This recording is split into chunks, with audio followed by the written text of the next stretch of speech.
So let us pray, experience the silence. Let's sit in silence for some 30 seconds. Get centered, get grounded.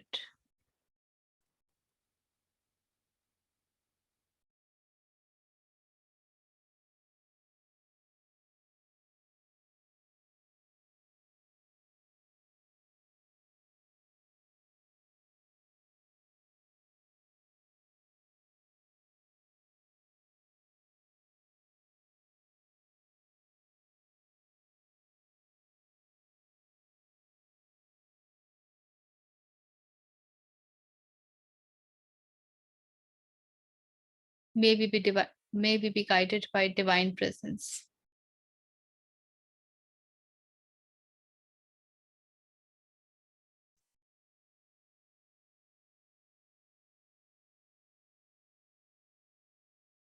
Okay, so today we are going to enter the Kaivalya path. Patanjali योग सूत्र के 3 भाग हमने कर लिए हैं. We have been through the समाधि पाद, साधन पाद and विभूति पाद. समाधि पाद में भिन्न प्रकार के समाधि और उनका प्रभाव, उसके विषय में महर्षि पतंजलि ने उल्लेख किया है और वो हमें बताते हैं क्या क्या किया जा सकता है. साधन पाद वो स्थान है जहां पर हम अष्टांग योग से साक्षात्कार करते हैं, समझते हैं उनके अष्टांग योग के अंग क्या हैं और पतंजलि ने उस विषय में हमें क्या दृष्टि दी है. और अष्टांग योग के ही जो पहले 5 प्रकार हैं उसको उन्होंने साधन पाद में ही देखा है, किंतु जो आखिरी 3 हैं, धारणा, ध्यान, समाधि, इसको विभूति पाद में उन्होंने देखा है. और विभूति पाद जो है वो जैसा कि नाम ही है, it is about all the siddhis, typically if I have to say all the siddhis. तो मनुष्य संभावनाओं का गढ़ है. इतनी संभावना आपको किसी और योनि में प्राप्त नहीं होती है जितनी आपको मनुष्य योनि में प्राप्त होती है. हमारे जीवन में हमारी दृष्टि भी उन संभावनाओं के प्रति नहीं जाती है. मैं तो अभी बहुत जो बिल्कुल उच्च कोटि की संभावना उसकी बात भी नहीं कर रही हूँ. वो उन संभावनाओं के विषय में भी जो जीवन को सुचारू तरीके से चलाने में सहायक हो, उस तरफ भी हमारी दृष्टि नहीं जाती है. स्थूल संसार बड़ा आकर्षित करता है और हम स्वयं को बहुत स्थूल पाते हैं और इसलिए हर चीज एक स्तर पे we are not willing to even allow our mind or ourselves to be open to things that we can't see or we can't experience right now in this particular vibration. किंतु इसका अर्थ ये नहीं है कि कुछ है नहीं, है भी और बिल्कुल मनुष्य की सीमाओं के भीतर है. तो यदि मनुष्य थोड़ा सा भी सचेत हो जाता है और अपनी संभावनाओं के ऊपर केंद्रित होता है और श्रद्धा से, सरेंडर से आगे बढ़ता है, तो बहुत कुछ प्राप्त होता है. लेकिन उसके पश्चात ही जो प्राप्त होता है उसके आगे जाना आवश्यक है, क्योंकि जो बीच रास्ते में प्राप्त होता है वो आखिरी पड़ाव नहीं है, वो टिपिंग पॉइंट नहीं है, वो सर्वश्रेष्ठ नहीं है. और इसीलिए फिर जो चौथा है कैवल्य पाद, उसकी महत्ता बहुत बढ़ जाती है. कैवल्य का अर्थ क्या है? कैवल्य वो स्थिति है जिसको कि साधारणतया हम अपने रोजमर्रा के जीवन में जो जिन शब्दों का प्रयोग करते हैं, मोक्ष है और वननेस है, सोर्स है, वगैरह वगैरह, ये वो स्थिति है जहां पर आप और दूसरे के बीच की दीवार गिर गई है। ये वो स्थिति है जहां पर आप जिस अहंकार को जानते हैं उसका विगलन हो गया है। ये वो स्थिति है जहां पर बहुत लाइटनेस है, बहुत सहजता है, अ, किसी किस्म का, किसी प्रकार का भार नहीं है, किसी प्रकार का विभाजन नहीं है। तो इसी को हम ब्रह्म भी कहते हैं।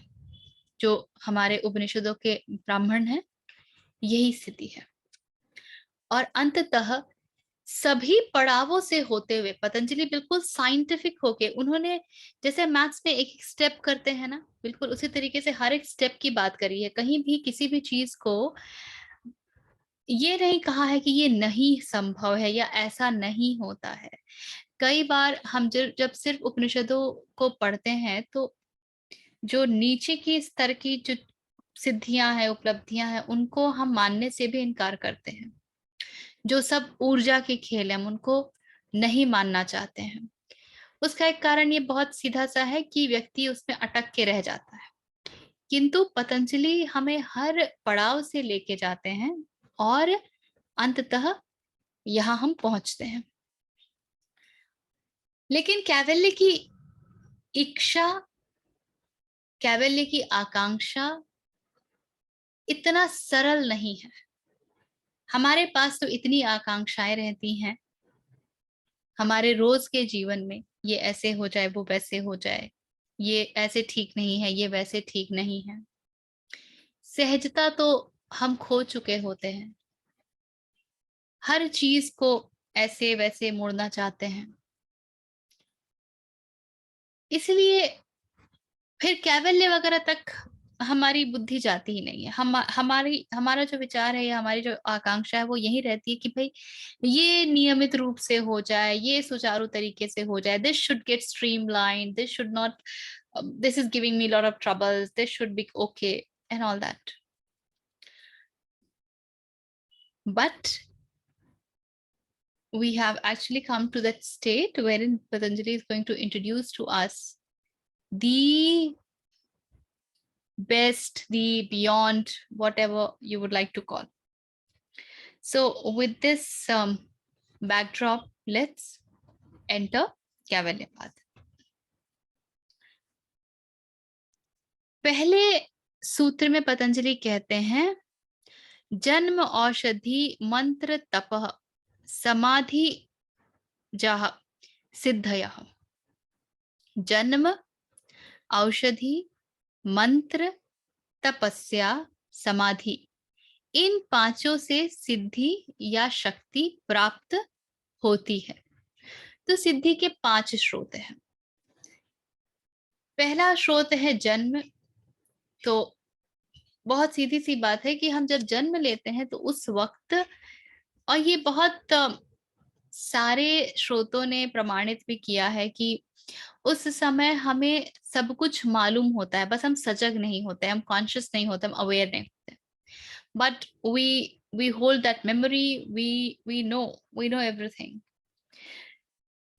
यदि उस समय, और बुद्धिज्म में, तिब्बतन बुद्धिज्म में खासकर, जन्म को एक बारदो माना गया है, a very important event in life which can lead us to निर्वाण।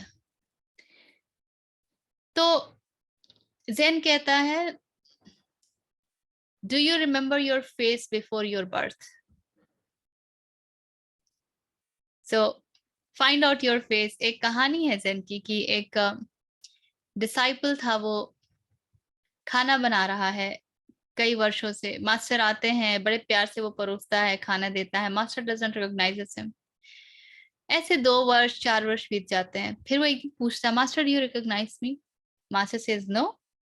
ओके, चुप हो जाता है कि शायद उसकी सेवा में कोई कमी है। वो और तत्पर हो जाता है, वो और सेवा में लग जाता है।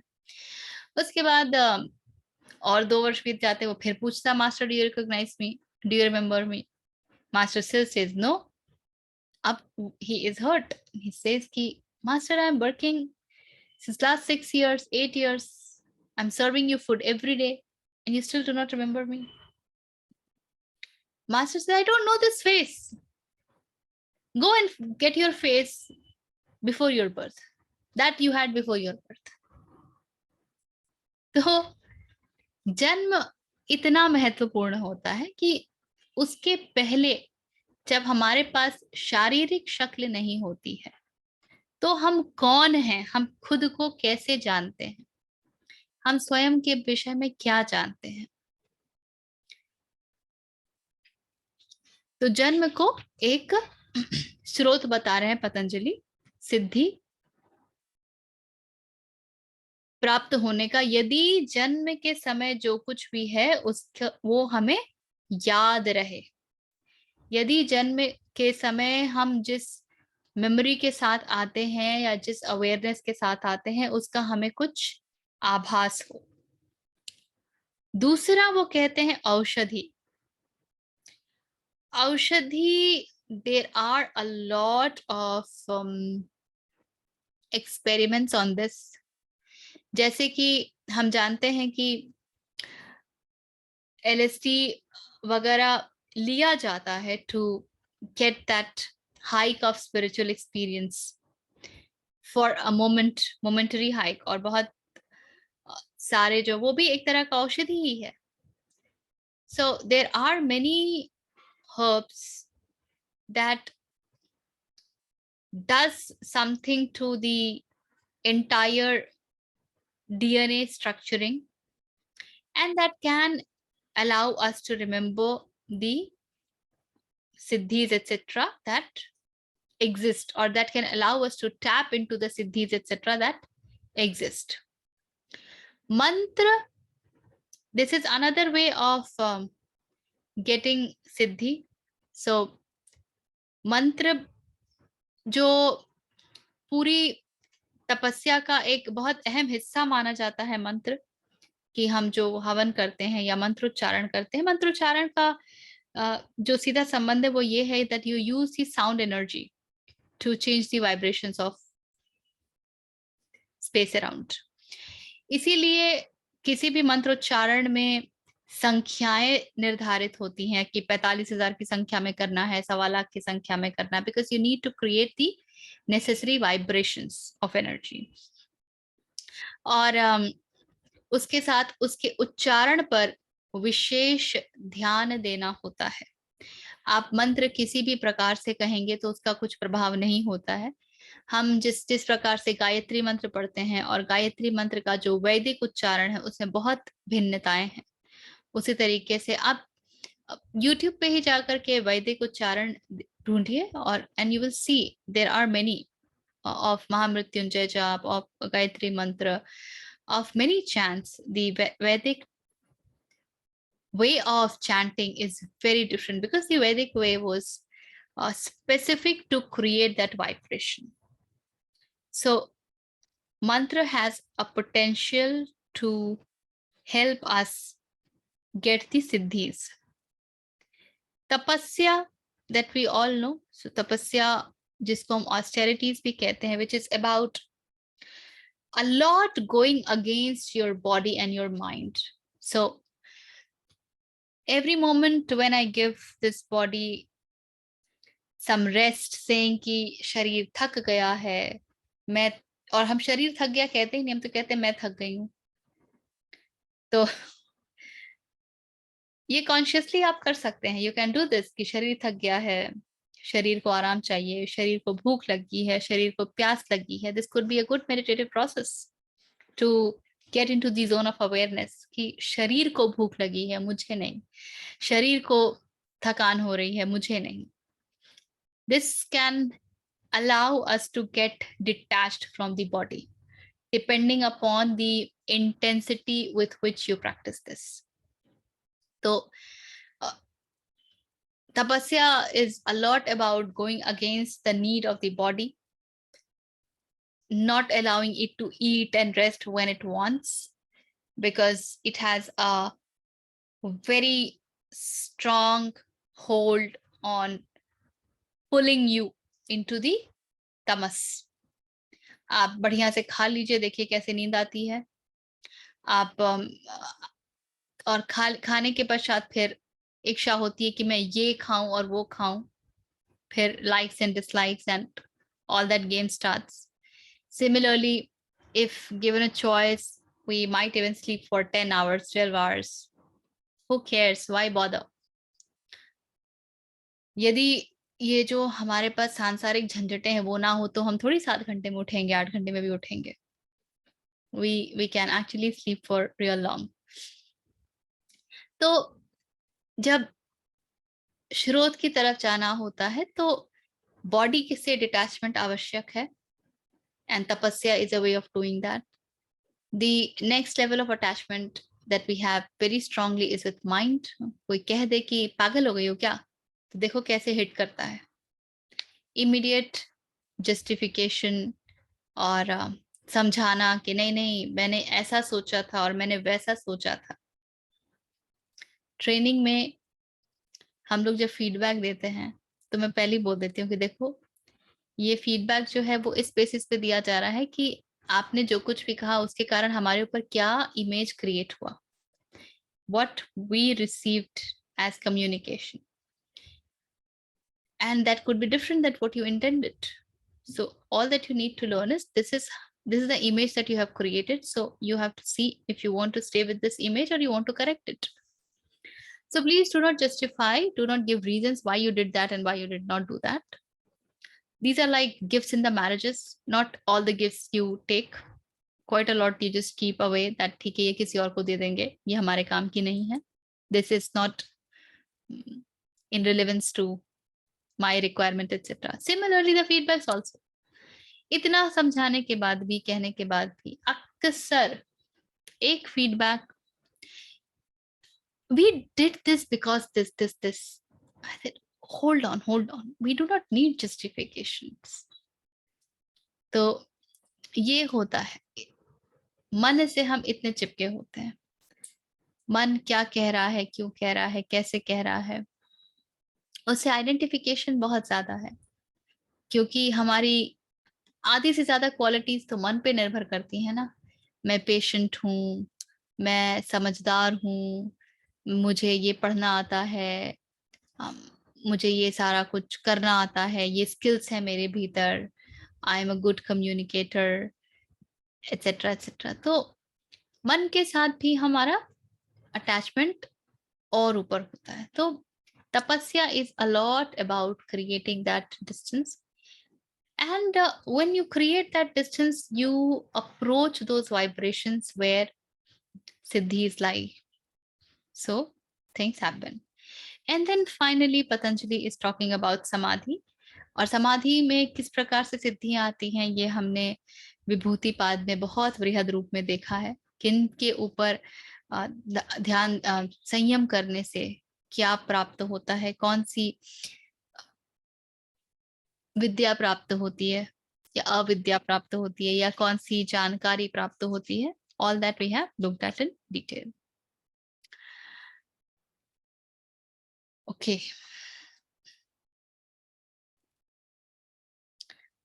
दूसरे सूत्र में कहते हैं पतंजलि, ये बहुत इंपॉर्टेंट है हमारे लिए, वेरी इंटरेस्टिंग एंड इंपॉर्टेंट.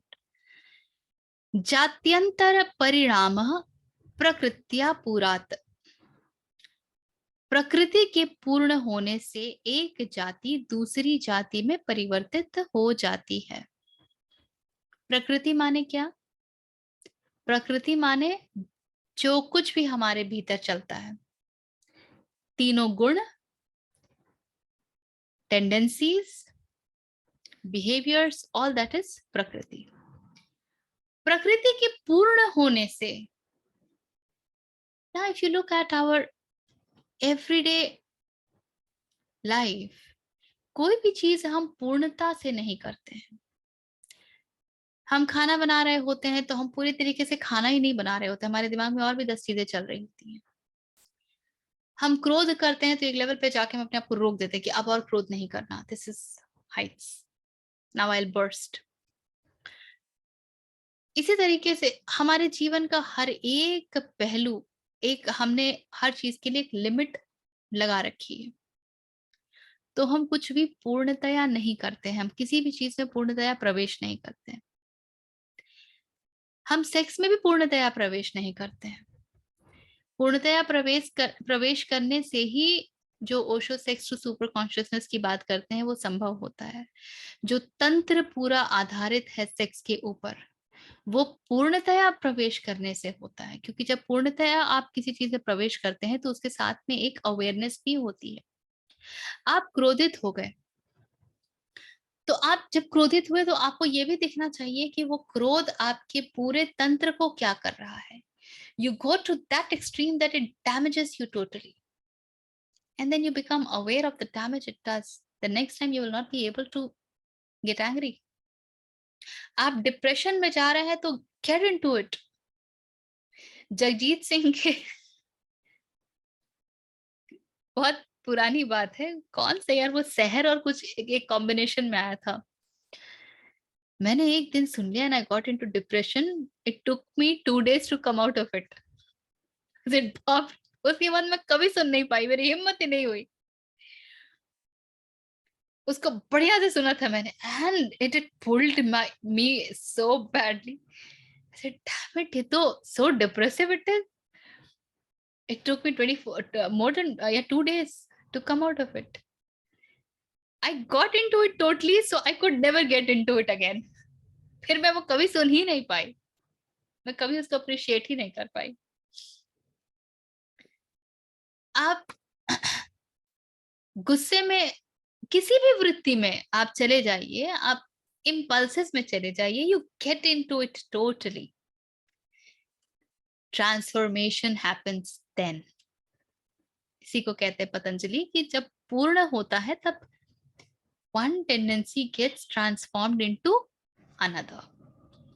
प्रकृति के पूर्ण होने से एक जाति दूसरी जाति में परिवर्तित हो जाती है। For us it is more like lukewarm types. We do everything but थोड़ा थोड़ा थोड़ा थोड़ा, थोड़ा ये भी कर लो, थोड़ा वो भी कर लो, थोड़ा थोड़ा थोड़ा थोड़ा। इसको हालांकि कबीर ने इससे संबंधित नहीं कहा था, फिर भी आप कबीर के इस दोहे को यहाँ पे फिट कर सकते हैं। एक साधे सब सधे, सब साधे सब जाए। एक को ही पूरी तरीके से साध लिया तो सब अपने आप सध जाता है, क्योंकि ट्रांसफॉर्मेशन हो जाता है। हालांकि वहां पे वो जिस एक को साधने की बात कर रहे हैं वो सत्य है, किंतु फिर भी सत्य के ही तो सारे रूप है ना। Everything is manifestation of truth. Anger also is manifestation of truth. Get into it totally and see what happens. Similarly for everything, your passion, your compassion, your attachments, anything and everything. आराम भी करो ना, देखो आप सोए रहो, देखो कितना देर सो सकते हो एक लगातार। एक समय के बाद बिस्तर और शरीर एक साथ रह ही नहीं सकेंगे। Go and eat your favorite food.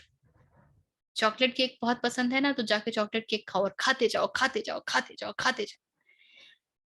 You will come to a stage, first one is very tasty, second one is also tasty, third one is little less tasty, fourth is little less tasty, fifth is little less, and then you will be over it. Now I can't eat anymore. इतना कि वो अंकित हो जाए, and then the next time chocolate cake खत्म हो जाएगा, इसकी जरूरत ही नहीं पड़ेगी। चॉकलेट केक नहीं, I don't want it, easily हो जाएगा। So it's about getting into anything. हम तो कहते हैं ना, अच्छा बस करो, ये इतना ही है और नहीं चाहिए, we stop here. So this is our cunningness. Okay. तीसरे सूत्र में कहते हैं,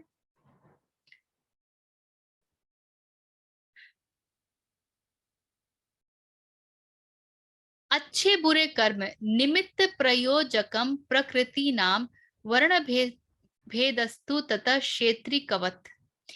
अच्छे बुरे कर्म प्रकृति के परिणाम के प्रत्यक्ष कारण नहीं है। सो प्रकृति का परिणाम मतलब द इफेक्ट, एंड अच्छे बुरे कर्म क्या है? कॉजेस हैं। सो cause and effect is इसका ना, let's also see some different interpretation.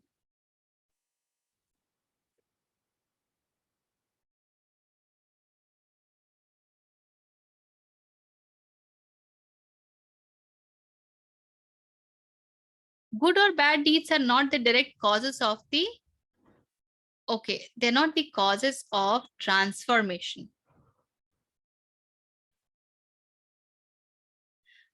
अच्छा,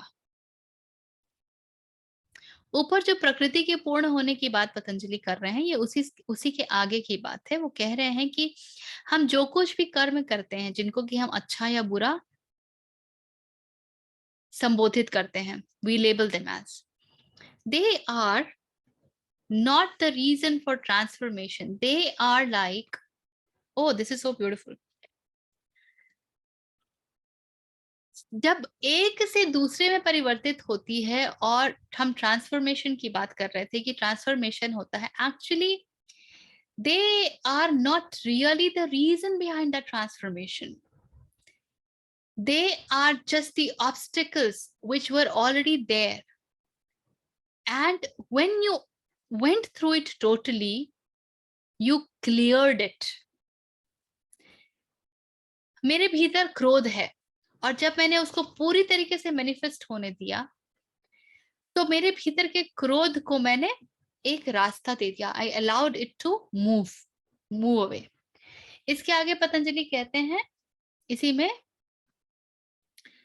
जिस प्रकार किसान जब पानी के प्रवाह में बाधा पहुंचने वाली मिट्टी आदि को निकाल देता है, तो पानी अपने स्वभाव से ही बह जाता है। So in order to get water to the fields, the farmer does not need to create a path. He only needs to, जैसे कि हम जमीन खोदते हैं और पानी निकलता है, तो क्या हमने पानी निकाला? नहीं, हमने बस उन सारी चीजों को हटा दिया जो पानी के ऊपर थी। ये बात समझ आ रही है? कुआं जब हम खोदते हैं तो हम करते क्या? हम मिट्टी हटाते हैं और नीचे हमको पानी मिलता है। So what we have done in the process we have only removed all that which was holding the water inside and was not allowing the water to come up. In exactly the same way, all these prakriti, the tendencies that we hold, which we call them to be good or bad, when we allow them to manifest totally, they are not the cause of transformation. All that we do is, in the transformation, we only allow them to get dissolved and hence move away from the path, because truth is already there. Just like ये उदाहरण हमने बार बार लिया है कि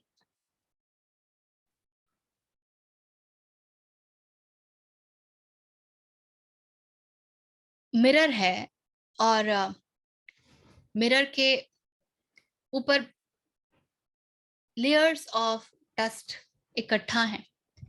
So mirror has forgotten its reflective property. So all mirror needs to do in order to start reflecting again is just allow the dust to go away, remove the dust. So when we allow all these internal tendencies to come out in totality, जब हम पूर्णता से उसमें प्रवेश करते हैं, तो हम उन डस्ट्स का पूरा सफाया कर देते हैं, और फिर जो हमारा मूल स्वभाव है वो अपने आप ही सुंदरता से चमक कर वापस बाहर आता है. तो जब हम ये क्लियर करते हैं डस्ट, तो we are not doing anything to the मूल स्वभाव. हम मिरर के रिफ्लेक्टिव प्रॉपर्टी के ऊपर कोई काम नहीं कर रहे होते हैं, वो तो ऑलरेडी है. That is what he is saying, that ये सारे कर्म जिनको हम अच्छा बुरा जो भी कह लेते हैं, वो उनको जब हम मैनिफेस्ट होने देते हैं, हम जब उसमें से गुजरते हैं, तो ऐसा नहीं है कि उनके कारण सत्य हमारे भीतर आता है, they are not the reason that truth actually comes in us. All that we do is we just take away the obstacles, we clear the obstacles, and the moment the obstacles are clear, the path is already there. जैसे देखा जाए तो एक field में हर स्थान पे रास्ता है, जहां की घास आप साफ कर दोगे वो रास्ता आपको दिखने लगेगा, और कहाँ की घास आप साफ करोगे ये तो आपके ऊपर निर्भर करता है ना? तो this is all that the sutra is saying. Anything in relation to this?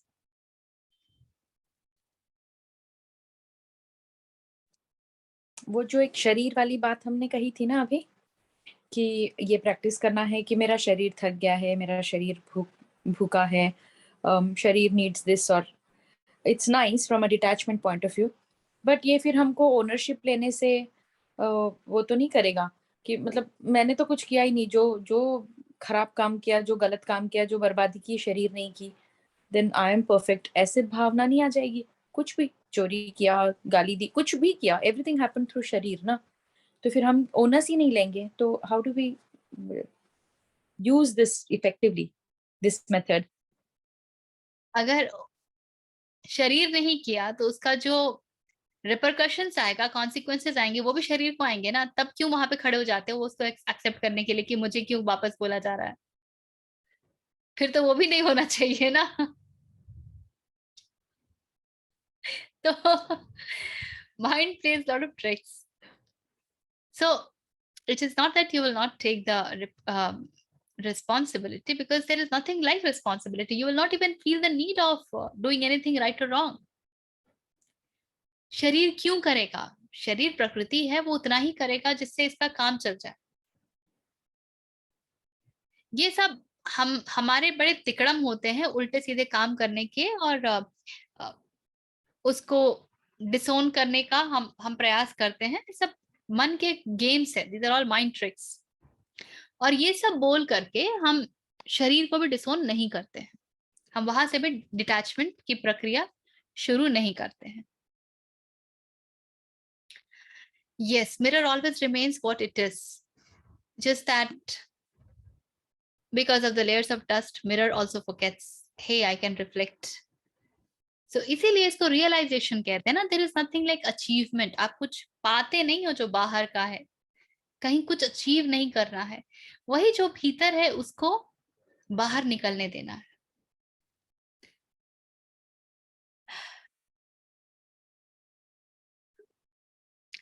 Yes, we are not cleaning the mirror, we are just taking the dust off. चौथे सूत्र में कहते हैं पतंजलि, निर्माण चित्तान्य स्मिता मात्रात. चित्त कैसे निर्मित होता है? निर्माण चित्तान्य, बहुत सारे चित्त, चित्तान्य इज प्लूरल. स्मिता मात्रात, अहंकार से. Smita is the sense of I MNIST, which is ego. So ego is the reason how more than one chitta, more than one chitta is more than one identity, is what gets constructed. Or so it is very easy to actually multiply into 1,000 things. It all that you need is to wish that कि मैं ये भी हूं, मैं वो भी हूं, मैं ऐसी भी हूं, मैं वैसी भी हूं. और जितनी चीजों से आप आइडेंटिफाई करोगे उतने सारे आपके आइडेंटिटीज निकलते जाएंगे. So all this is just because of ahankar. I don't think this needs much any more. Does it need discussion on this? इसके हाँ, एक बार रिपीट कीजिए, क्या बताया इसके बारे में? कई एक से चित्त. अधिक चित्त का निर्माण अहंकार के कारण होता है. So ego, when it wants to protect itself, it keeps creating more and more identities. And ego also, when it wants to know itself as what else it is, then it keeps creating more and more identities. इसके आगे वाली बात वही है जिसकी बात महर्षि रमन करते हैं। प्रवृत्ति भेदे प्रयोजकम चित्तमेक मनेकेशाम। यद्यपि इन विभिन्न चित्तों के कार्य विभिन्न प्रकार के हैं, so different identities, different responsibilities, different duties, तथापि वह एक मूल चित्त ही उन सबका नियंता है। Despite of the varieties of the identities, it is one Mool Chit, the root Chit, which is the controller of all that.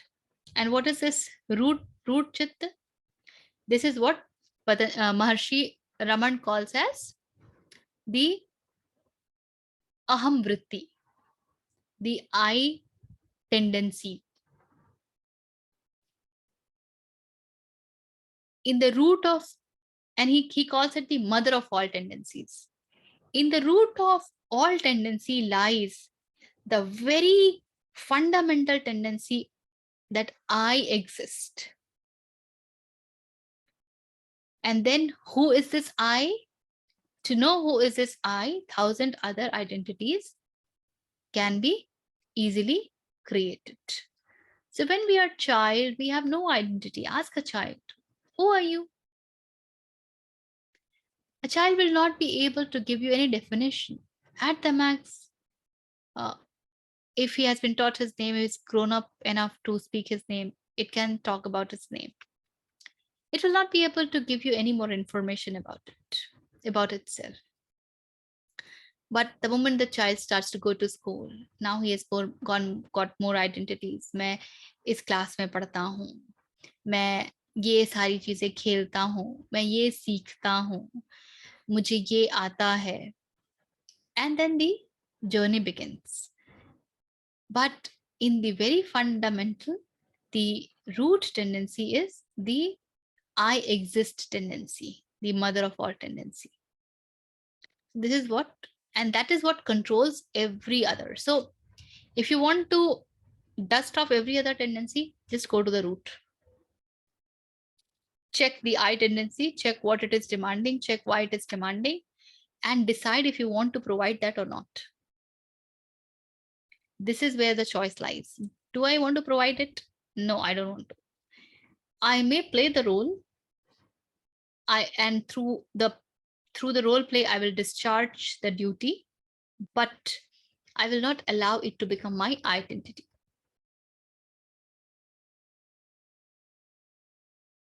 And then in the 6th, Patanjali says, Tatra dhyanajam anashayam. Anashayam is without any motivation, which is no vasana. So उन विभिन्न चित्तों में से जो चित्त समाधि को प्राप्त करता है वह वासना शून्य होता है. So the various identities, so the one that you stop giving any fuel to, and it moves towards samadhi, which means one has worked in terms of all the Ashtanga Yoga, right? तो हमने क्या है हमारे अष्टांग योग के, ये शुरू कहाँ से होता है? यम नियम आसन प्राणायाम प्रत्याहारा धारणा समाधि, है ना? तो ध्यान समाधि. तो अगर कोई भी चित्त समाधि तक पहुंच रहा है तो इसका मतलब यम नियम वगैरह सब उसके ऊपर लागू हुए हैं. वो तो पूरी प्रक्रिया है, प्रोसेस है, that step by step process. तो जब ये सब होता है तो वो चित्त वासना शून्य हो जाता है. So you discharge the duty but you do not give it any fuel. you keep that control in your hand. So that is what Patanjali is saying. So this is a very good way for us to be conscious of the desires. मुझे ये चाहिए, मुझे वो चाहिए. एक बार पूछो क्यों चाहिए? शायद ये पूछते ही बहुत कुछ उड़ जाएगा। क्यों चाहिए? इसके बिना ऐसी कौन सी कमी हो रही है जीवन में? ये मिल जाएगा तो कौन सा 4 चांद लगा लोगी? ऐसा क्या कर लोगे? और जिस चीज से, इस चीज के ना होने से जो परेशानी अभी महसूस करते हो, वो क्या वाकई परेशानी है, या तुमने उसको बहुत सारे रंग दे दिए हैं? And the moment you start asking these questions, the desire starts to fall out. You realize that we have unnecessarily created a facade around that stuff. And मेरे पास ये होना चाहिए, मेरे पास वो होना चाहिए। क्यों होना चाहिए? नहीं है तो कौन सी कमी हो गई? तो पाओगे कि क्यों होना चाहिए, वो अंततः जाती है कि मुझे एक एक मेरी आइडेंटिटी है। I am looking for a comfort, और I am looking for validating certain identity. Who is wanting the comfort? The body, the mind. Then you go into it, and then you do not allow it to take control. So then the desire will vanish. Similarly, if there is an identity that needs nurturing because there is image, मुझे ऐसा दिखना है, वैसा दिखना है, वगैरह वगैरह, then you question those identities, and then you know if you need to do it or not do it. There will not be any push and pull, and the desire will go away. You might still do it because of the need of the setup, but you will not be pulled and pushed by desire to do it. So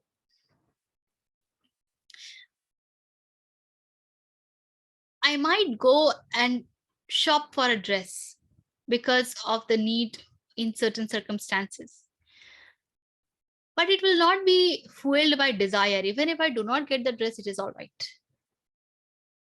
If I can manage without it, I will manage. If I can get it and I have time and I have resources, I can get it also. The presence or absence of the dress becomes immaterial. This is how the state of vasana shunya, desirelessness, appears to us. Now, Patanjali is saying, Karma Shukla कृष्णम। कर्म शुक्ल और कृष्ण दो प्रकार के बता रहे हूं ये। योगिन स्त्री विध मितरेशम। कर्म कर्म नहीं, यहाँ तीन प्रकार के कर्म के बारे में बात हुई है। Shukla is that we consider to be good, auspicious. Shukla is related to the rising moon. क्या कहते हैं, वैक्सिंग कहते हैं, वेनिंग कहते हैं? I always get confused. Krishna is that which is dark. So the good ones, the bad ones, the dark ones, and the mixture of both. साधारणतः कर्म तीन प्रकार के होते हैं, शुक्ल, कृष्ण और मिश्र। किंतु योगियों के कर्म शुक्ल भी नहीं होते हैं और कृष्ण भी नहीं होते हैं।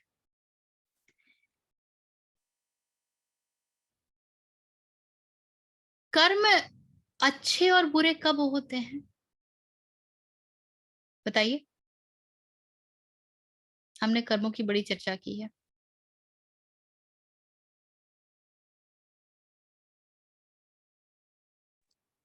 हम कैसा फल चाहते हैं उस पे डिपेंड करता है, अच्छे बुरे।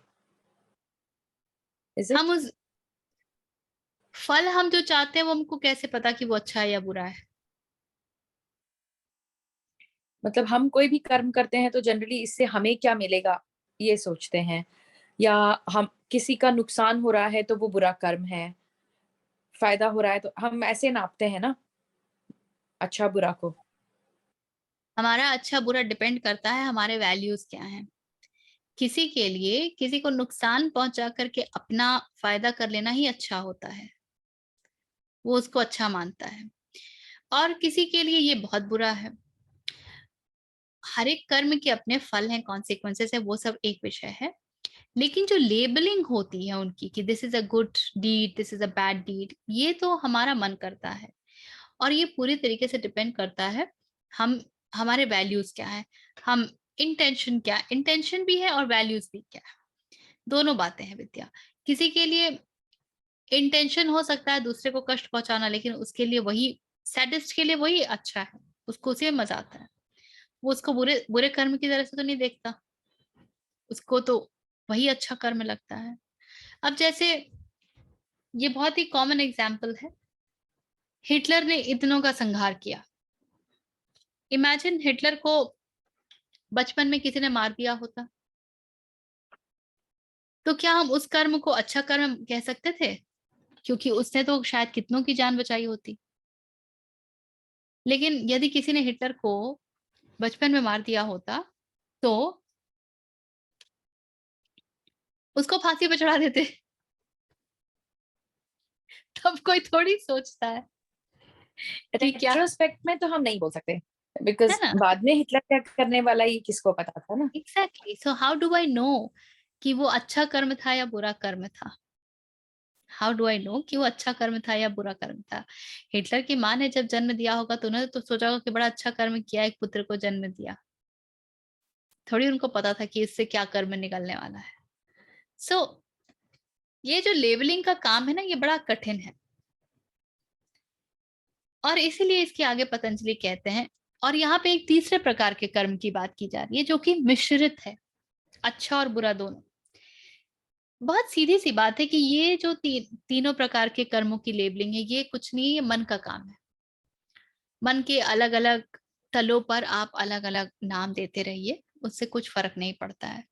और ये बात और भी स्पष्ट हो जाती है जब हम आगे पढ़ते हैं, जहां कह रहे हैं पतंजलि, किंतु योगियों के कर्म शुक्ल भी नहीं होते और कृष्ण भी नहीं होते। कर्म तो तब तक है जब तक कर्ता भाव है। जब कर्ता भाव ही खत्म हो जाएगा तो कर्म को कैसे डिफाइन करोगे कि क्या है? क्योंकि वो किसी, जब हम बोलते हैं कि कर्म एक फल देता है तो फल किसी को मिलता है ना। किसको मिलेगा? करने वाले को मिलेगा। जब यहाँ करने वाला ही नहीं बचा तो फल किसको मिलेगा? किसी को नहीं।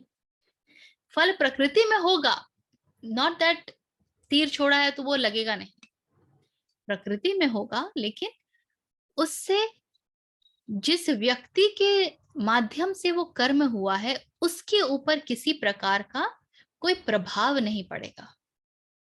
That is what is to become zero to any karma फल।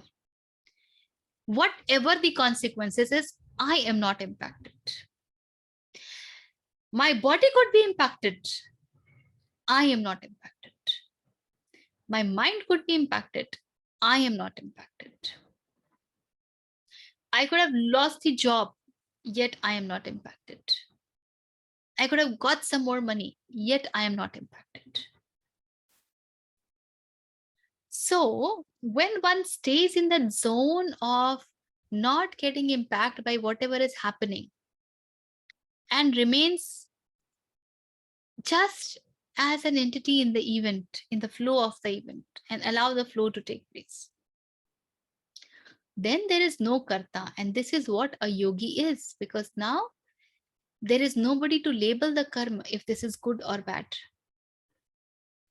और इसीलिए योगियों के कर्म शुक्ल भी नहीं होते हैं और कृष्ण भी नहीं होते हैं, ना तो अच्छे होते हैं ना बुरे होते हैं, कर्म बस कर्म है, that's all.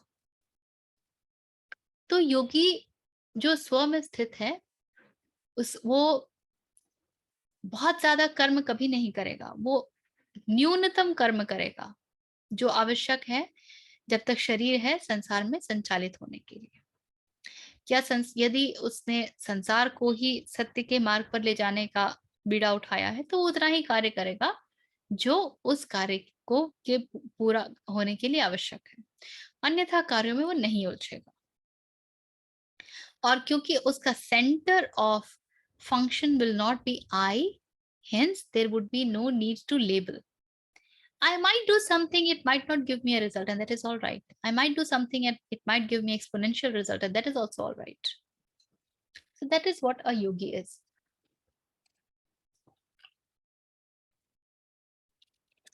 नीति नीति भी हम नहीं करेंगे विद्या। नीति नीति करने के लिए भी कोई होना चाहिए जो नीति नीति कर रहा है, तो करता तो है ही। ये नीति नीति से आगे की बात है। नीति नीति कहने के लिए किसी को तो कहना होगा ना, कौन कह रहा है कि नहीं मैं ये नहीं हूं, मैं वो नहीं। यहाँ कहने वाला है ही नहीं, इसीलिए जो कर्म हो रहे हैं वो हो रहे हैं, उनके ऊपर किसी प्रकार की लेबलिंग की आवश्यकता ही नहीं है।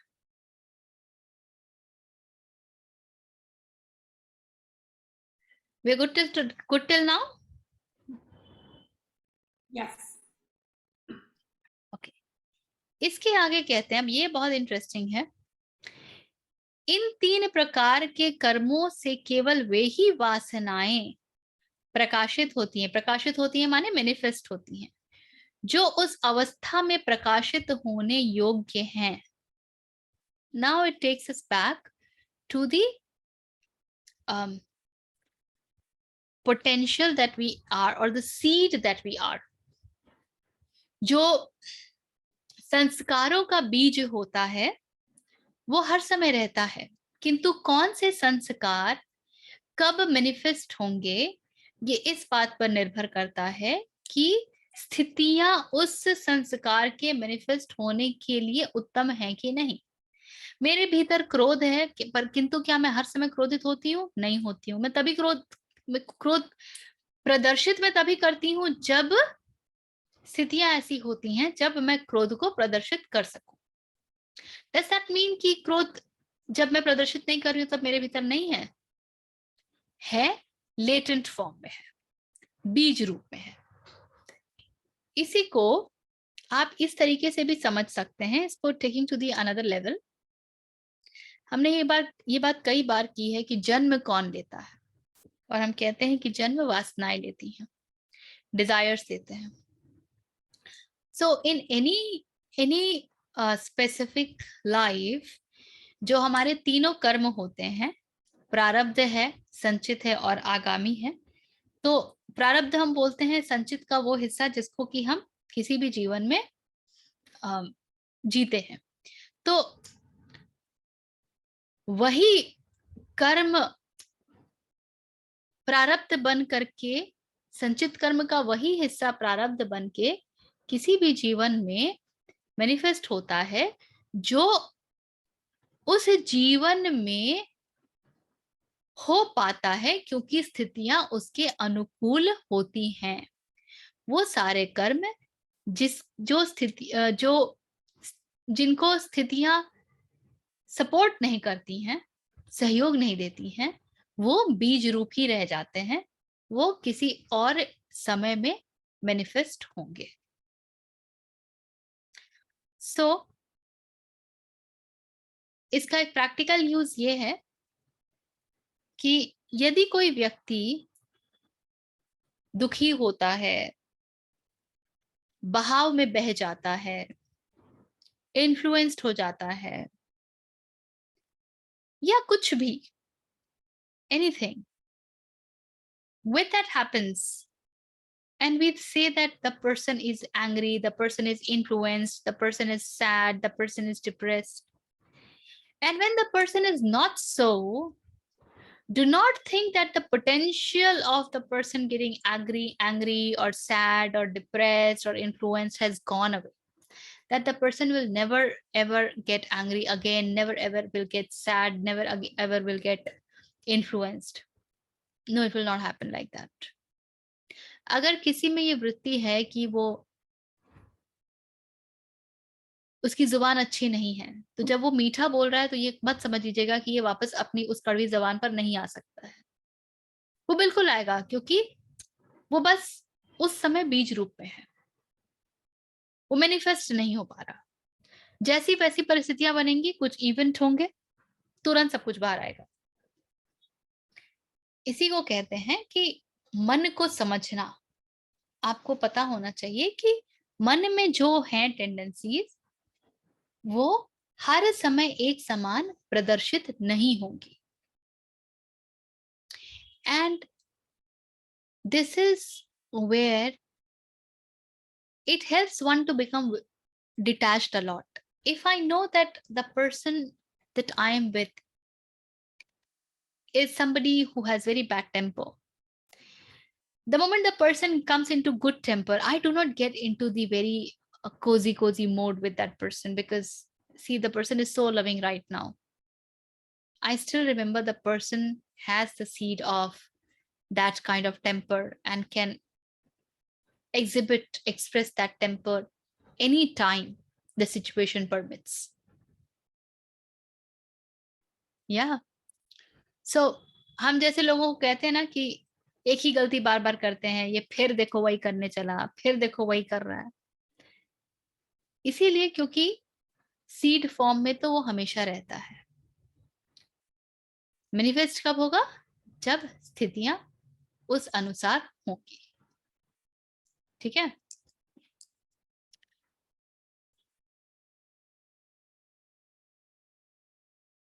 इसके बाद कहते हैं Patanjali what is me Vidya? I'm like, it's good to hear because I am one of those people that if someone is in that state where they're too good, I let my emotion take over. So I'm too nice. So this is why I have difficult time setting boundaries with people who are always going to be like that. But yes, they have their moments of being good. So it's a good thing. We can't take a roller coaster ride Yes, on yes, cost yes. of ourselves, so it's a good thing to think about. You're right. It's very important. I have been through this, and I've been through this very strongly. And when all this spiritual understanding started to come, to it's like mind starts to get open. I started to understand how mind functions, what's the tricks of mind. Then I started to become very, I could detach myself then, but then the detachment will always be there. It's not that in the moments of good times when you're experiencing nice behavior, you just get influenced and you flow into it. Then also you hold yourself, because you know that it doesn't matter. It's just a matter of time. It can manifest anytime. The behavior can manifest anytime.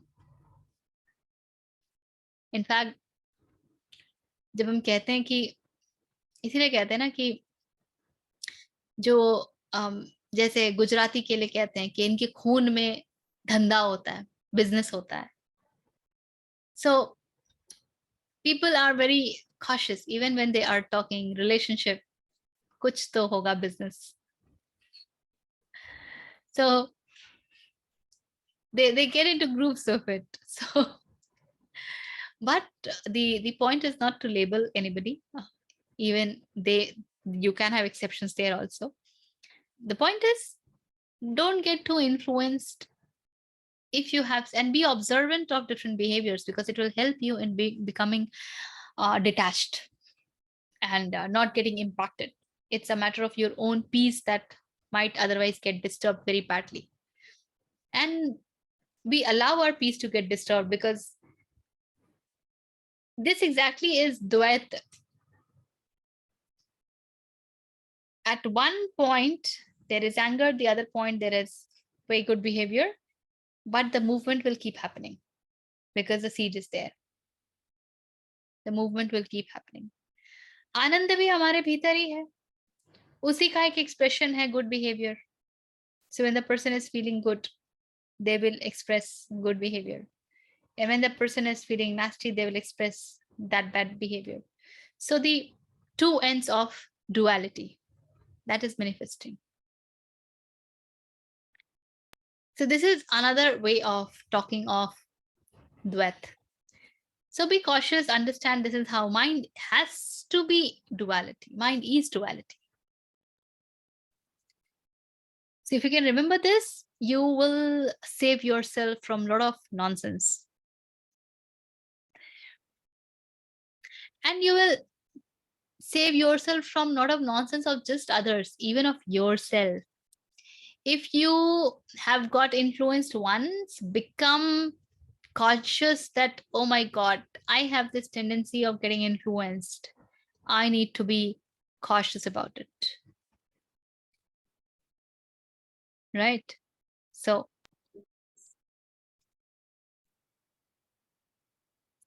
Then Patanjali says, Smriti jati desha kala vyavahitanam vyanantaryam smriti sanskar ek rupatvat. Smriti or sanskar. So there is memory and there is the tendencies. इनके एक रूप होने के कारण, because they become one, even when there is change of place, characteristics and time, जाति देश काल, उनका व्यवधान भी रहता है. तो व्यवधान रहना मतलब there is change in that. Yet the tendencies, the vasanae, they do not finish off. They stay like eternal. They remain like eternal. Why? Because the memory and the tendencies, they become one. So every tendency also has a memory. Every tendency also has a memory. And it is all ingrained in us. So even the DNA is carrying all the memory, the cells are carrying memory, they are also carrying the tendencies. ये तो biology में भी कुछ है ना कि अगर आपका if you want to change the characteristic of the person, all you need to do is change the DNA का जो sequencing है उसको बदल दो. So because memory and tendencies, they become one, that's why this desiring or the vasanae, they become like eternal. So, इसको कृष्ण के पास जाइए तो बोलेंगे माया भी अनंत ही है. माया भी उतनी अनंत है जितने सत्य है. मैं वही सोच रही थी अभी, सब माया का डिस्कशन. सब माया का डिस्कशन है. सब माया के विषय में दूसरी भाषा में बताया जा रहा है. The memory and the tendency, what else is it but Maya? And the desires is all illusion. But they stay like eternal. खत्म ही नहीं होते हैं. एक के बाद एक, एक के बाद एक, एक के बाद एक. माया मरी न मन मरा, मर मर गए शरीर. आशा तृष्णा ना मरी, कह गए संत Kabir. So it continues. Today in a discussion with a friend, I was being told that how do you consider this as illusionary, this body? And they said that देखो जब तुम तारों को देखती हो चमकते हुए, how do we consider it? We consider कि देखो तारा अभी चमका, है ना? पर वो चमक अभी तो नहीं है. Light years is the distance. तो वो उतने light years पहले वो जो प्रकाश उसमें आया था वो तुम्हें अब दिख रहा है. तो क्या वो अभी हो रहा है? अभी तो नहीं हो रहा है. So is that not an illusion? Is that not an illusion? You are feeling this to be the fact of this moment, but it is not happening right now. It has happened years ago. So you're witnessing it as a fact. Is that not an illusion?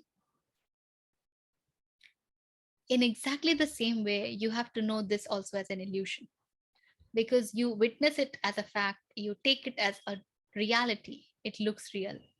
The moment you will take it as unreal, you will start seeing the unreal in it. This also reminded me of the discussion that we had on time, that there is nothing like future or past. Everything is happening at the same moment. So then one becomes, it's like, okay, so ये पूरा खेल क्या चल रहा है? And then one takes charge of it and moves beyond.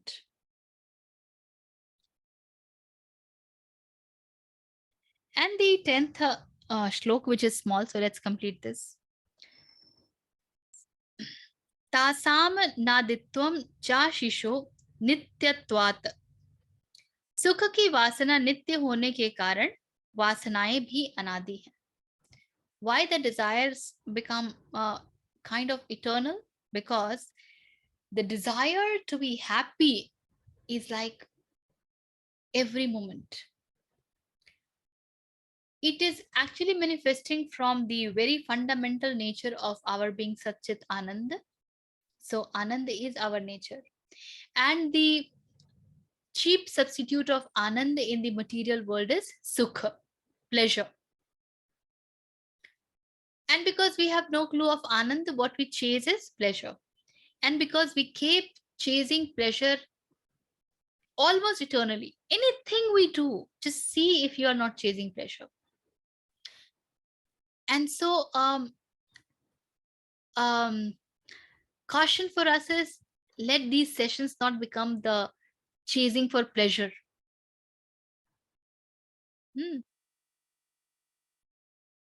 And because we keep looking for anything we do, we want pleasure. ये भी संस्कार नहीं बन जाना चाहिए. हाँ, ये संस्कार नहीं बन जाना चाहिए. बिल्कुल. हाँ. बिल्कुल. Absolutely. So, सुख की वासना नित्य होने के कारण वासनाएं भी अनादि हैं. And that's why desires also are unlimited. The entire life is like hypnotized by the need of feeling pleasure, and then we do what not for it.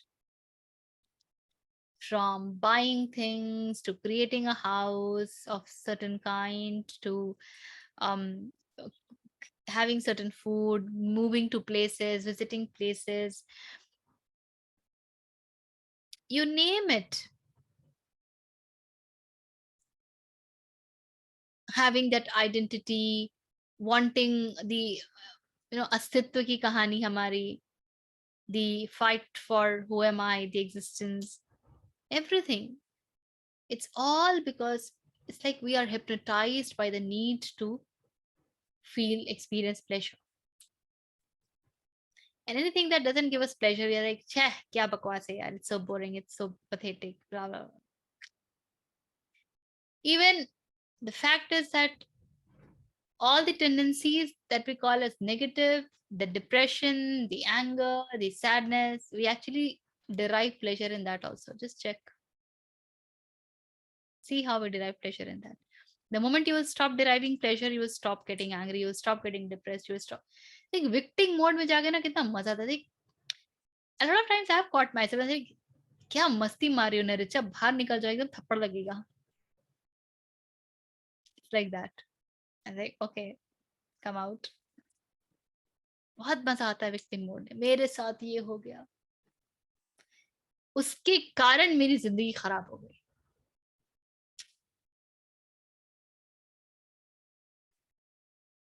उसने ये नहीं किया होता ना तो मेरे साथ ये नहीं होता. तुमने ये कह दिया.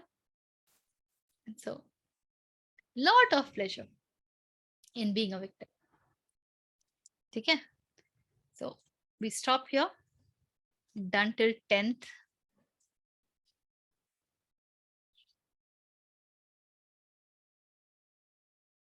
ये तो छोटा ही है. मेरे ख्याल से 1 या 2 और सत्र लगेंगे. 33 ही है इनमें सूत्र, तो 23 और रहते हैं.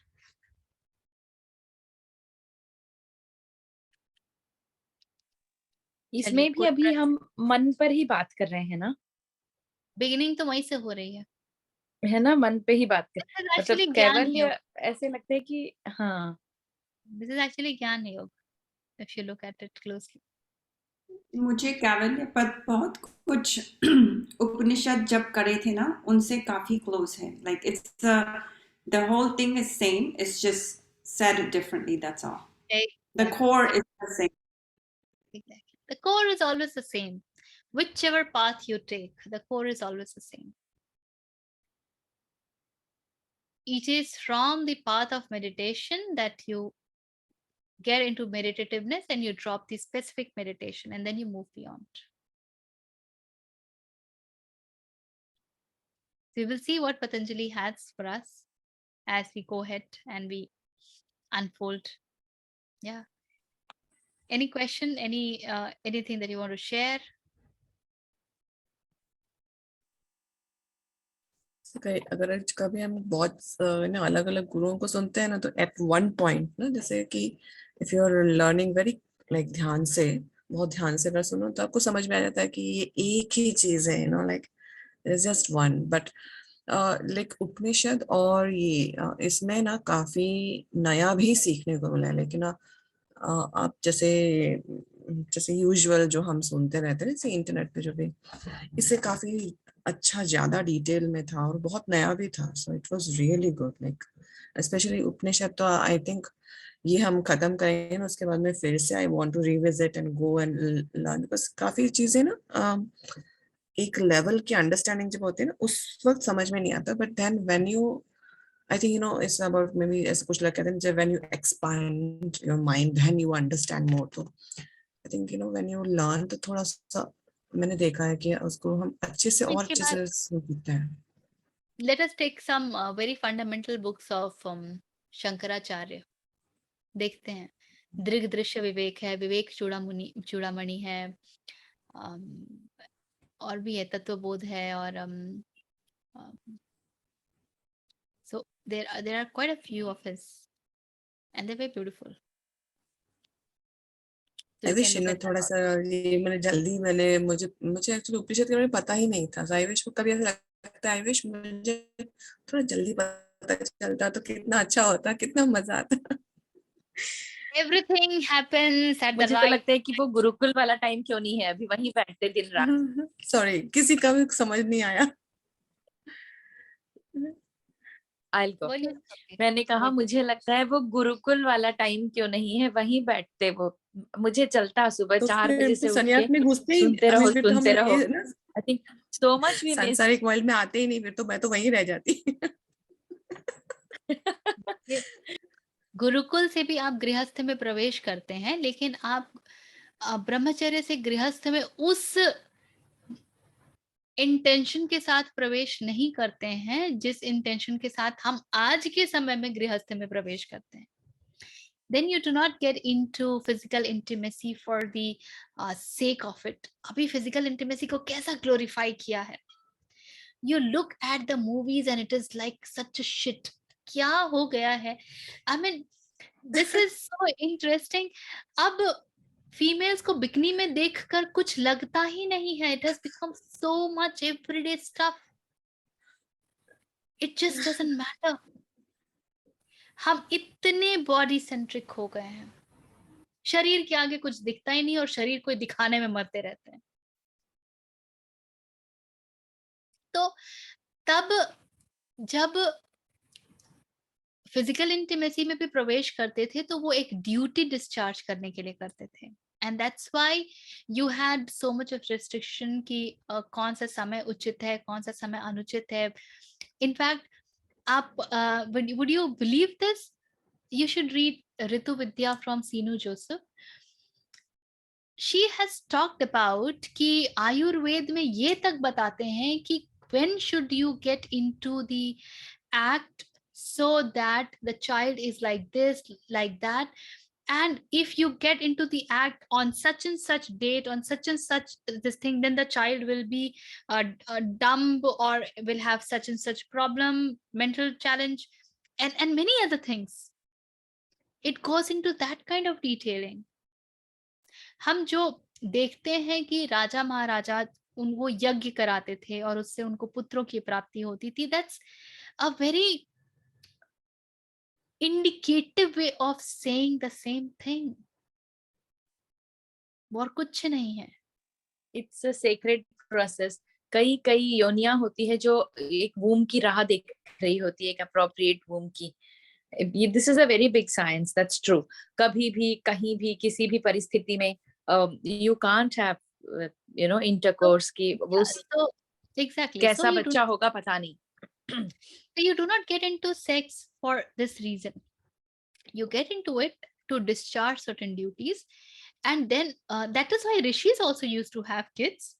But जब ये भी एक सत्य है, ये भी एक फैक्ट है रादर, कि जब आप सत्य के नजदीक जाने लगते हैं तो स्वयं को जन्म देना ज्यादा आवश्यक होता है, और इसीलिए शरीर को जन्म देने की उत्सुकता जाती रहती है। And that is why the need of child birth, शरीर को जन्म देना, that excitement goes away.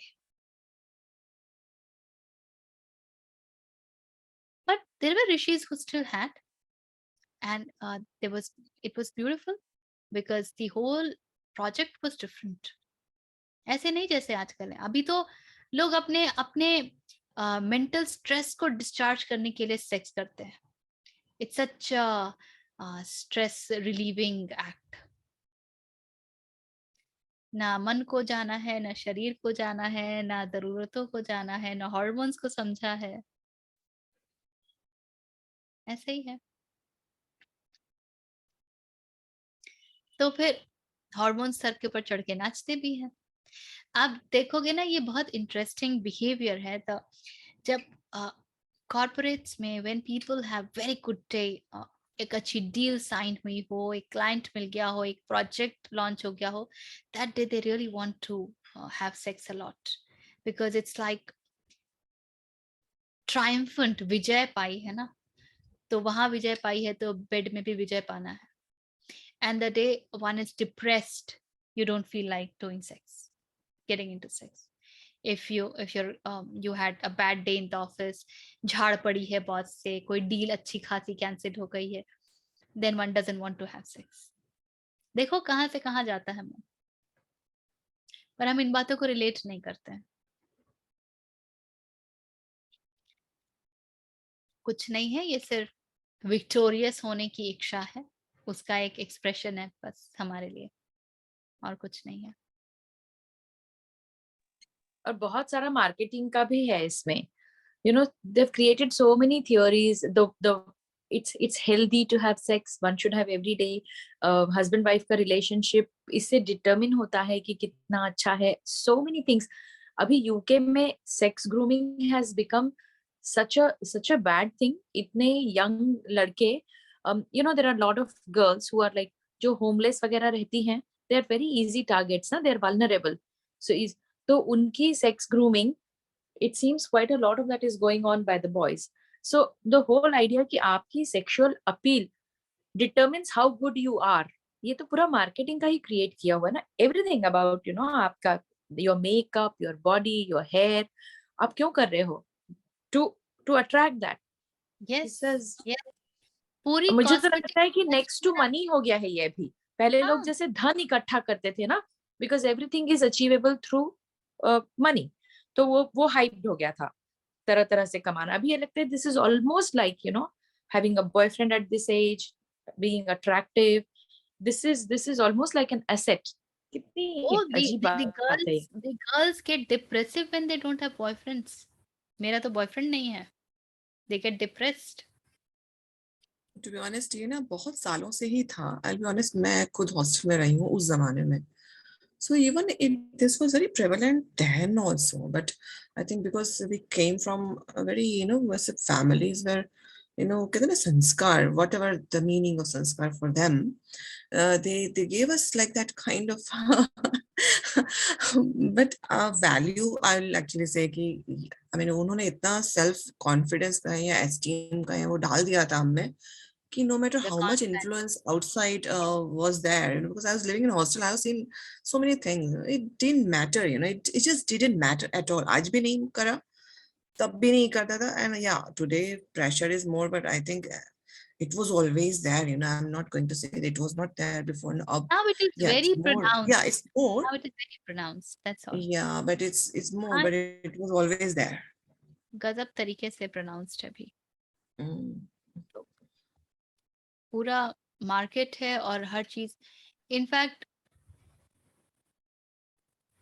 Osho को मैं एक बार सुन रही थी, और ना वो बाल विवाह के बहुत पक्ष में बातें कर रहे थे, and that made lot of sense.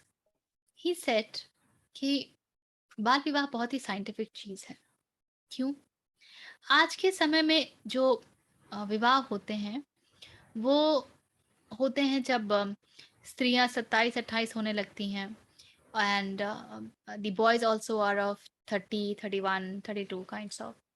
तो इस समय तक हमारे स्वभाव में एक रिजिडिटी आ जाती है. We have lived life in our way, in our own terms, in our style, and now we are getting into relationship. और हमारे रिलेशनशिप का फंडामेंटल क्या होता है? हम कितने सुंदर दिखते हैं, बिसाइड्स द फैक्ट कि हम कितना कमाते हैं वगैरह, सुंदर दिखना बड़ा इंपॉर्टेंट होता है. हम कितने पतले दुबले हैं. I remember times of India में एक बार एक वेडिंग के ऊपर पूरा आर्टिकल निकला था. इट्स बीन 4-5 years ago की कहानी है, संडे टाइम्स में, जिसमें लड़कियों से ये पूछा गया था why do they want to get married young at the age of 23-24. उसमें से ऐसे जवाब थे कि after that the skin starts becoming old, the tenderness of skin starts to go, and so I want to get married at that age. ये सब results थे. सो फिर ओशो कहते हैं कि जब आप उस तरीके से और शारीरिक कारणों से विवाह में प्रवेश करते हैं, तो एक तो we are not flexible, we are not willing to accommodate other, we are not willing to accept the other. हम बस चाहते हैं कि हर कुछ हमारे तरीके से हो. वो तो एक जो प्रॉब्लम है सो है. इसके अलावा हमारे बीच जो संबंध का फंडामेंटल है, जो आधार है, वो है सेक्स. तो जब आपके हार्मोनल वर्ल्ड जो है वो डिक्रीज करने लगते हैं, by the time you are 45-50, the desire to sex starts to decrease, then the relationship also breaks, because the reason why you were together was sex, and now you don't want to have sex. So the only thing that remains between two people then is the habit of dependency, कि उसके होने से ये आराम है, उसके होने से वो आराम है. कोई तो है जिसको बक बक बक कर दिया, कोई तो है जिसको बक बक बक कर दिया. That's all. And then there is a sense of duty given to us by the society in terms of the child. Society भी इसीलिए चाइल्ड के लिए बड़ा पुश करती है, क्योंकि उसको पता है कि बच्चा नहीं होगा तो कभी ना कभी तो दोनों अलग हो ही जाएंगे पक्का. कुछ तो इनको कारण पकड़ के थमा ही दो. But now look at the child marriage. Ideally जो आइडियल पोजीशन था चाइल्ड मैरिज का, वो ऐसा था कि लड़कियों की शादी होती थी 8-10 की उम्र में, और उनकी, और अगर वो चली भी जाती थी, हालांकि एक गौना का सिस्टम था, लेकिन अगर वो चली भी जाती थी अपने ससुराल, तो बल्कि जाया ही करती थी, तो वो सोती थी अपनी सास के साथ, मदर इन लॉ के साथ. लेकिन इस पूरे प्रक्रिया में देखिए हो क्या रहा है, दोनों बच्चों को परवरिश एक सी मिल रही है, एक ही माहौल मिल रहा है, वो दोनों एक दूसरे की आदतों को जान रहे हैं, एक दूसरे के साथ खेल रहे हैं. शारीरिक आवश्यकताओं से पहले एक संबंध स्थापित होता है जो मैत्री का संबंध होता है. एंड वी नो हमारे जो स्कूल के बेस्ट फ्रेंड्स थे वो अभी भी हैं, जो बाद में बने वो सब इधर उधर हो गए, लेकिन तब की जो मैत्री थी उसका क्या मोल है हमें पता है. तो और ओशो कहते हैं कि संबंध का आधार सेक्स नहीं, संबंध का आधार मैत्री होता था. There would be a relationship between them as persons. They have seen each other, they've seen each other temperaments, they've seen each other likes and dislikes. The flexibility is high, the accommodativeness is high, so you actually become very nice friends. आप एक दूसरे को बहुत consider कर पाते हैं. The only corruption that happens is यहाँ पे जब इन-लॉज जो हैं वो लड़की को गलत तरीके से ट्रीट करने लगते हैं, तो वहां पे करप्शन हो जाता है. But in the right scenario, in the most healthy scenario, the girl is also brought up in the same way the boy is. She is not deprived of studying, she is not deprived of playing, she is not deprived of things. The boy is also taught things that the girl is taught, and then they grow together. And when the time of physical intimacy comes, they are not hankering for it because they have partners to take care of it. So they get into it, and they are able to move out of it also because it is given to them at the right time. And when you have right setup, the right education also follows, because of which they are able to move out of it also. Now with this relationship, when they move to the zone of 40-45 and all, and the desire of sex starts to fall off, their fundamental relationship still remains. उनके बीच में मैत्री है, और इसीलिए अब वो एक दूसरे के आदि नहीं है सिर्फ कि हैबिट्स के कारण हम साथ में रहते हैं. They have the sense of understanding each other. They have the sense of एक सेंस है कि उसको कब क्या आवश्यकता होगी, उसको कब क्या उचित लगता है, नहीं लगता है, क्या है. And then that remains, and that keeps the relationship intact. And then he says that this modern world, if it really wants to विवाह के पूरे इसको अगर वो बचाना चाहते, they want to preserve this entire institution of marriage, they want to save it, then they will have to move to the child marriage. But look at the whole reasoning behind it. If look seen from the psychological point of view, it makes a lot of sense. ये अलग बात है कि हम लोग इतने corrupted लोग हैं कि हम लड़का लड़की को पहले कैसे ट्रीट करेंगे, उनको क्या सिखाना शुरू करेंगे, वो सब एक अलग ही कहानी है. But in the ideal scenario, when both of them are treated as individuals in the house, they really grow as healthy people, and a healthy relationship does develop.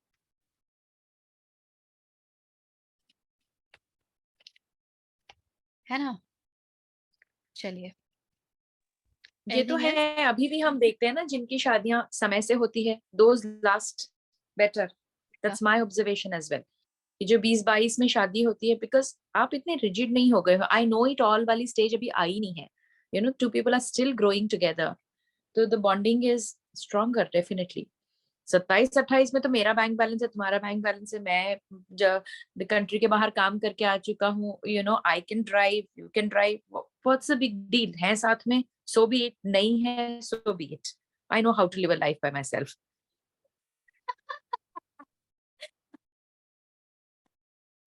With this saying, ha ha, I was 17.